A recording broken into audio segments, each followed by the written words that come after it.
the dystopian, speculative fiction young adult novel of Veronica Roth. She wrote Divergent with the theme of self-identification, where each person will take a test that will identify their characteristics, and at the end, they still have their liberty to choose which faction they want to enter. Dystopian Chicago is divided into 5 factions that corresponds to their identity: dauntless, erudite, abnegation, amity, and candor. Just like the Red Queen, their society is divided into 2, the red and the silver. Unlike Divergent, they don't have the freedom to choose.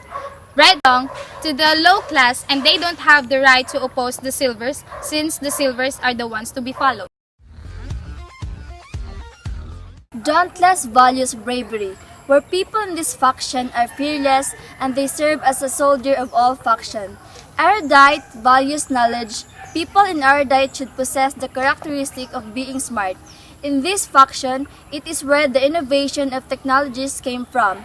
In the faction of abnegation, which values selflessness, people in this faction are helpful and they are the one who is in charge to govern all factions. Since they are selfless, they are not allowed to see the reflection because they might remember that they still need to prioritize themselves than the others. The faction which values peace is amity. Amity people are kind and they are responsible to do the farming and pasturation of animals. This faction is the source of food of the whole society. The faction candor values honesty. The people in this faction are honest and they speak what the truth is and they serve justice for the people who seek for it.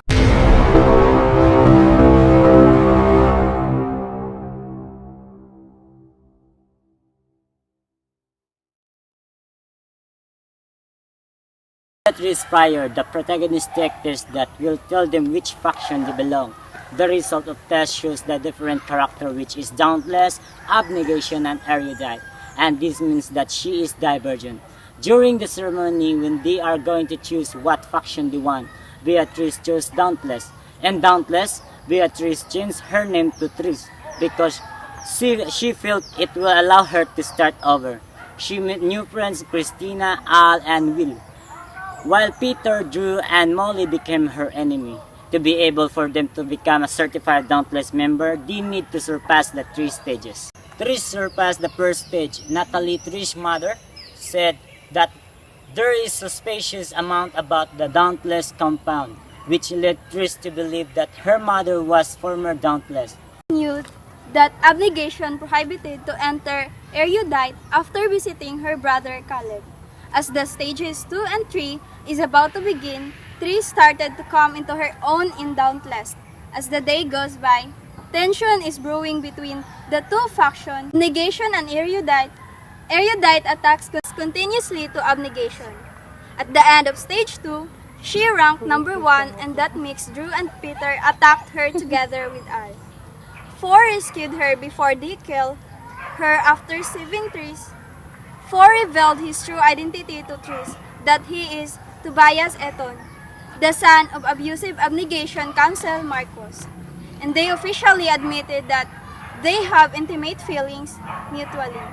When Trish went to erudite, she was confronted by the erudite leader Janine Matthews to work with them to kill Divergent.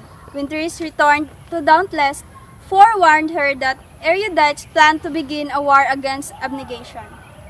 When she finally became a certified dauntless, erudites a simulation injected serum all dauntless people for them to manipulate the dauntless and kill all the abnegation. But Trish and 4 were not affected of the serum because they are divergent. They are caught that they were not affected of the serum. Trish was separated 4. Trish was saved by her mother while from 4 was brought to erudite and he was injected with another serum that made him manipulate by the erudite in order to save abnegation. Trish, together with her brother, father, and Marcos, went to erudite to stop the simulation, and they successfully stopped the simulation with the help of 4. As a group, we see ourselves in the personality of 4, wherein he was able to face and fight his fears. Just like 4, we are also capable of facing our fears, like public speaking. We recommend to watch this movie because every scene was perfectly showed by a perfect cinematography and directing. This movie is a good watch in a way that the arguments were conveyed smoothly. For those who love actions and unpredictable twists, Divergent movie will surely give you goosebumps up until to the very end.